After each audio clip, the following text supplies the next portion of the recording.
गोस्वामी जी कहते हैं कि जाके प्रिय न राम पैते ही तजिए ताही कोटि पैरी सम यद्यपि परम स्नेही। कितना ही बड़ा हमारा स्नेही क्यों न हो, लेकिन अगर भगवान के प्राप्ति में वह बाधक बनता है तो उसको त्याग देना चाहिए। मीरा जी के सामने जब यह समस्या उत्पन्न हुई, मीरा जी ने पत्र लिख करके भेजा गोस्वामी जी के पास कि हे गोस्वामी जी, हमारे पति परिवार सास ससुर ही भजन करने में बाधा बन रहे हैं, मैं क्या करूं।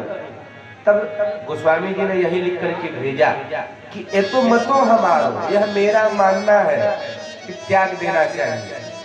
मीरा जी ने कहा आप त्यागने की बात कर रहे हो, माता को त्याग दो, पिता को त्याग दो।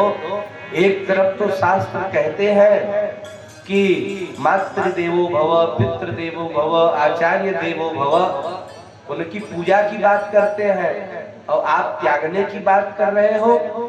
क्या मुझसे ही यह शुरुआत करवा रहे हो? मैं ही श्री गणेश करूं? बोले नहीं नहीं, आप ही नहीं, पहले भी कई लोगों ने त्यागा है। किसने त्यागा?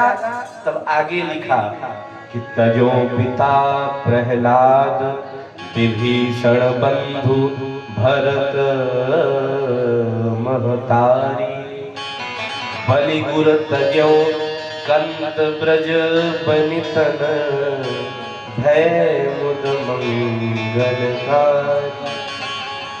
पिताजी को अपने प्रहलाद जी ने त्याग दिया, माता कैकेयी को भरत जी ने माता कहना बंद कर दिया, बलि ने अपने गुरु शुक्राचार्य को त्याग दिया, और ब्रज गोपियों ने अपने अपने पतियों को त्याग दिया।